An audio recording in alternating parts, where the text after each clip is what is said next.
What's up again there, guys? Brian here, the Three Topics Gamer, here to share with you a really special episode of my Worst Best series, as today marks a very, very special day that some of you might not be aware of. Now, for those of you that don't know, this day, July 19th, 2021, actually marks the 20th anniversary of the release of my all-time favorite JRPG game of all time, which just so happens, for those of you that don't know, is Final Fantasy X. Yes, this game is now officially 20 years old, and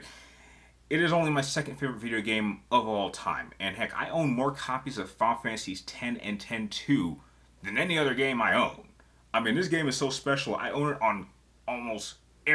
multiple different platforms. I mean, I own it on PlayStation 2, PlayStation 3, PlayStation 4, PlayStation Vita. Heck, I even managed to get it on the Switch. Yes, I got a Switch just so I could play this game on it. I mean, I didn't buy it. I won my Switch, but that was the first game I bought when I got my hands on a Nintendo Switch. And the only other game in existence that I would pick over Final Fantasy X is, of course, the masterful Metal Gear Solid 3. But that's a story for another time. But to celebrate the release of Final Fantasy X, my all-time favorite JRPG of all time, I thought it would be cool to go over the entire party and rank each of them depending on not only their usefulness as a character in the story, as well as their usefulness in the gameplay. That is what I am actually using to pretty much measure their ranking from my least favorite party member to the best. Now, before I get into my ranking, I don't hate any of the party members. They're all great. This is my favorite party in any, not only JRPG, but standard RPG in video game history. I would pick this team over any others any single day. Final Fantasy X has my favorite in a lot of categories, including art design, story, soundtrack, you name it. I would pick Final Fantasy X over any other JRPG in existence. So, before we get into my ranking, if you do happen to enjoy this video by the end, I would really appreciate and give this video a thumbs up and make sure you like and subscribe to keep track of me on all my future videos. So without wasting any more time, let's jump right into my ranking of all of the primary 7 members in my Final Fantasy X party video. And just like a quick little note, I'm not counting, Seymour Guado because he was a temporary party member for one specific battle, so he technically doesn't count. So now that's out of the way, let's get into my ranking, starting off with my least favorite party member in Final Fantasy X. Ranked lowest on my list has to unfortunately go to the only non-human member of our party, which is Kaimari Ronso. Now, Kaimari is a great character. He was Yuna's first guardian since she was a child, and it was he who was the one who brought her to Besaid and has protected her ever since. Though he doesn't say much earlier on in the game, he does begin to open up to his fellow guardians and even has some of the most memorable one-liners in the game, at least to me, like "save some for Kaimari" or "Riku should stay Riku." And he even manages to regain his honor after the loss of his horn, and it's even more amazing to see him elevated to the status of elder for the entire Ronso tribe in Final Fantasy X-2, where he was the one responsible for finding the sphere that would set Yuna and her allies on their journey in that game. Where he always falls short for me is because he has not only the smallest section of the sphere grid, but he has no clear role in the party. What separates Final Fantasy X's party from all others in the franchise is that each character is meant for a different function in combat. Titus has speed, Ornn has strength, Waka has accuracy, Lulu has black magic, Yuna has white magic, and Riku has utility. But Kaimari doesn't have a specific role, and because of that, no matter how many times I played this game, he always ends up being the one character that I end up using the least amount. Now sure, he has his Lancet ability, but unless you know specifically which monsters it can be used against, I'm never really going to use it. What's crazier is that for some reason, the Ultima spell is sitting right smack in the middle of his section of the sphere grid. So what I end up doing is waiting till much later into the game and just using him to unlock it, and then using some black magic spheres so that Lulu and Yuna can gain access to that spell. Then once I've done that, I normally just have him follow Waka's path, and then he just becomes a much weaker version of Waka. Ultimately, Kaimari as a playable character is just a tool to help other characters get more powerful abilities, and the only time I ever use him in combat is when I have no choice, which is why he is my least favorite character in the party. Taking the number 6 spot on my list has to go to our black mage of the group, Lulu. Now, like Kaimari Ronso, on her own she's a great character. She's looked after Yuna since she first arrived on Besaid as a child and is one of the more level-headed characters in the party, and like Ornn and Waka, has the benefit of actually having experience taking part in previous pilgrimages before.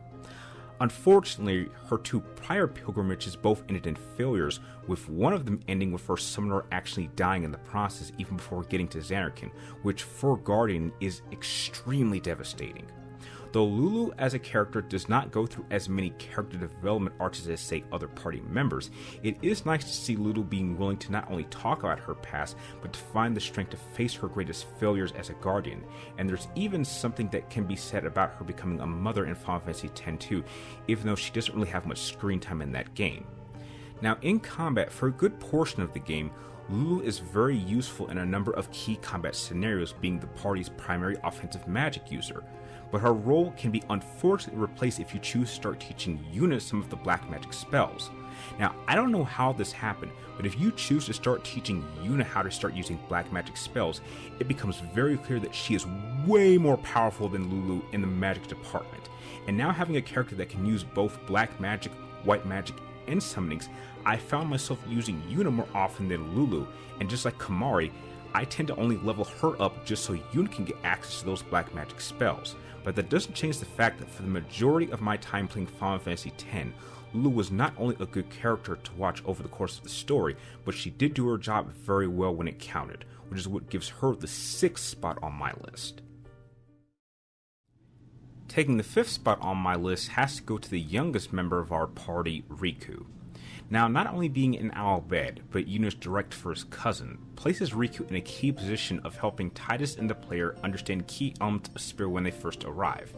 And she also brings some more emotional moments in Final Fantasy X as a whole. Riku has a big heart and doesn't agree with the self-sacrificing of summoners. Riku's playful nature brings some much needed humor in a game that is centered in our story that is plagued with the thought of inevitable death, and because of that, Riku was always a character I felt that the party needed in order to make the story more personal. She's a good person and cares about her friends and family, and over the course of the game develops a strong sense of personality that one would not expect from someone so young, and this only continues even more when Riku continues her adventures with Yuna in Final Fantasy X too. Riku's practical use in combat centers around her being best suited to deal with not only Machina enemies, but also having access to exclusive items that only she can use, and some of these are some of the most useful items that one can use in battle if things get really difficult, which to me makes Riku a very good support character. She may not be the fastest or the toughest or the strongest, but she has qualities that allows other party members to stay in the fight much longer, which to me makes her a key party member in many difficult situations, which is why she is placed 5th on my list. Sitting dead center on my list is going to surprise a lot of people, as the 4th spot on my list has to go to the captain of the Besaid Aurochs, Waka. Now, I know for a fact that many people do not really like Waka all that much as a character, and that's perfectly understandable, but I would argue by saying that as a character, Waka perhaps goes through the most amount of character development in terms of starting off as one kind of character and then becoming the complete opposite by the end. Waka is a strong believer in the Yevon faith and has gone through a lot of sadness, having lost his younger brother Chapu, and despises all who go against Yevon's teachings. And because of that, near the very beginning of the sections of the game, Waka can be seen as a bit of, well, let's just be honest, he starts off as a bit of a racist at first, especially against the Al Bhed, and is furious when he finds out that Riku herself is an Al Bhed, not even taking into account that Yuna herself is half Al Bhed on her mother's side. But once Waka sees for himself that Yevon's teachings are not as pure as he always believed, and that the Al Bhed are not as evil as he once believed, he goes through a massive character change, so far as feeling sorry for Riku when she's forced to watch many of her fellow Al Bhed and friends die, and the destruction of her home, and this brings Waka and Riku even closer together as friends, which continues in Final Fantasy X too when he becomes a father.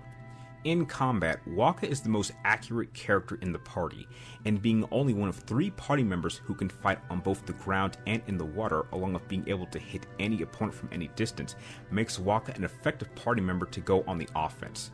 He has a number of effective skill attacks that can be used in combat along with other party members, and this allows him to be very, very useful in some very, very difficult scenarios.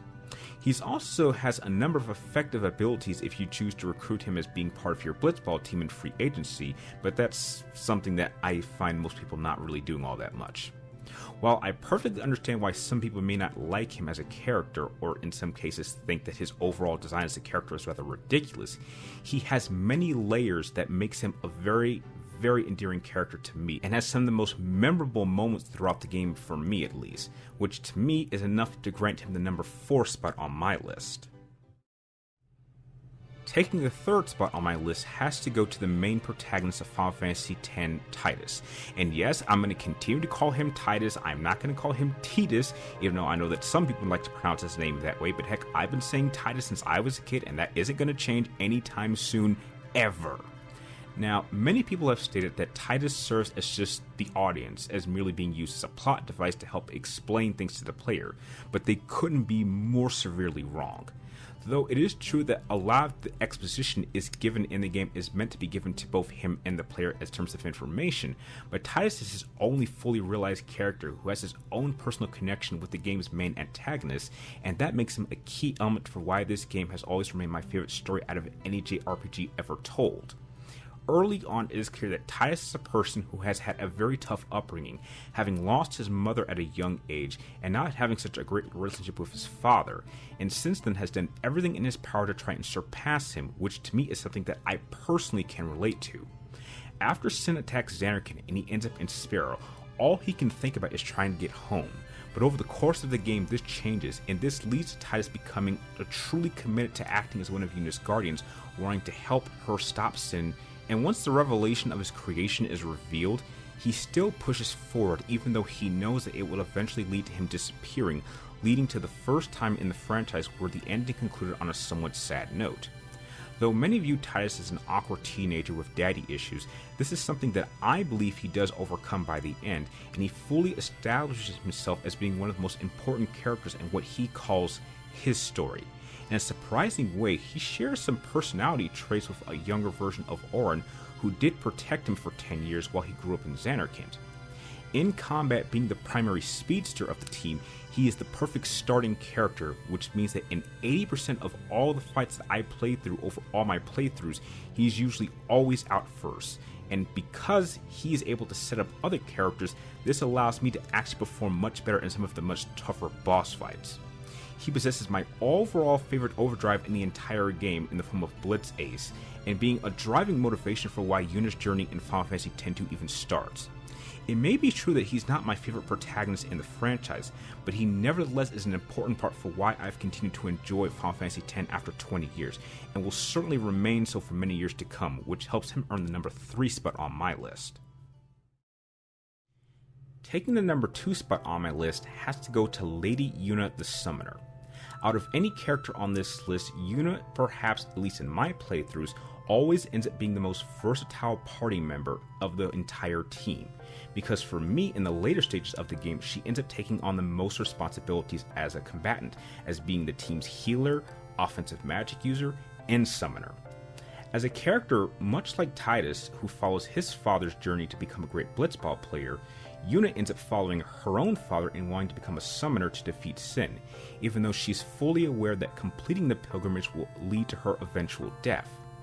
As the summoner of the party, she is the main focus, sharing the strongest personal connection with just about all her guardians. Over the course of the first game, she does the best she can to do the right thing, even though at times she can be rather naive, which causes her to make mistakes. And while she does at first start off rather innocent, she very much goes through an effective character change and becomes a strong character personality-wise by the end of Final Fantasy X, which only continues even more so over the course of Final Fantasy X-2. As a playable character in the later half of the game, I always had her take over Lulu's role as being the main magic offensive user, and combining that with her use of white magic made her the most important starting character in a majority of my battles. And when things got really tough, to the point where even my guardians couldn't hold things down, I always went to her to bring out the Aeons when I needed them the most.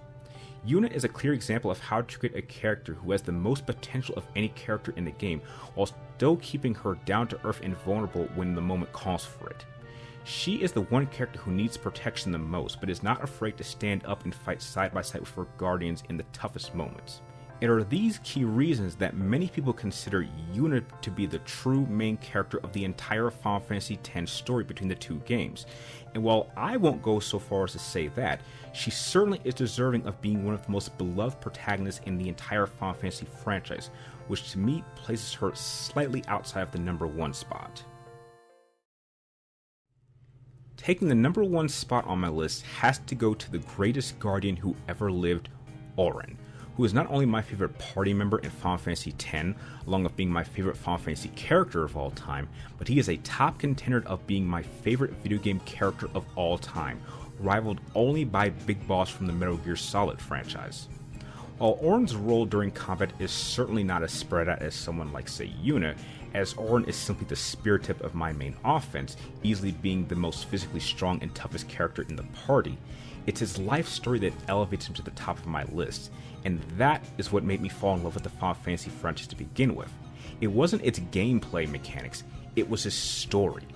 Ornn is the only party member who has successfully completed a summoner's pilgrimage, and because of that, he has the most knowledge of any character in the party. He's been through all this before, having served with Yuna and Titus' fathers, Lord Braska and Jecht, and once he arrives, the party's dynamic changes, as we are not only given a character who understands by experience, but knows just how difficult the party's journey will end up being.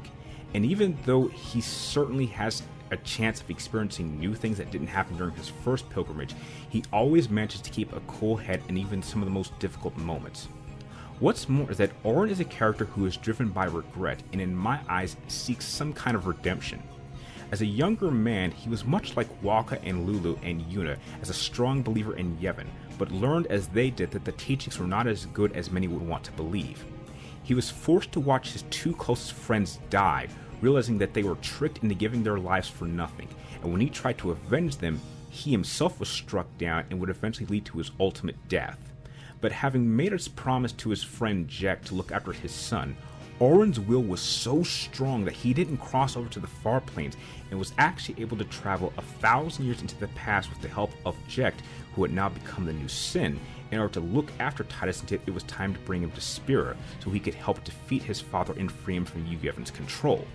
Ornn is a character who is driven by loyalty and a strong sense of honor, 2 traits that I myself hold very strongly, and it is only after Honor has succeeded in keeping his promise to his friend in breaking the cycle of death that has plagued Spira for centuries that he is finally able to find true peace within himself and move on to the far planes, concluding a lifelong story that is so unique that no other character in this game, or even in the entire franchise, can even match in my eyes.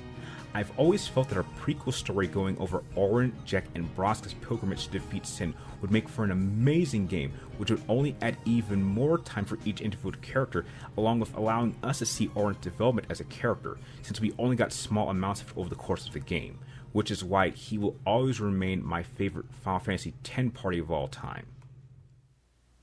And that does it for my official ranking of all 7 of the primary party members of Final Fantasy X. So now that you guys know my ranking, if you are also a fan of Final Fantasy X, or if at least have played the game and know these characters well enough to come up with a standard opinion, how would you rank all 7 of these party members? Share your list with me and everyone else in the comments down below. And like always, thank you guys for watching. You're awesome, and I will see you next time.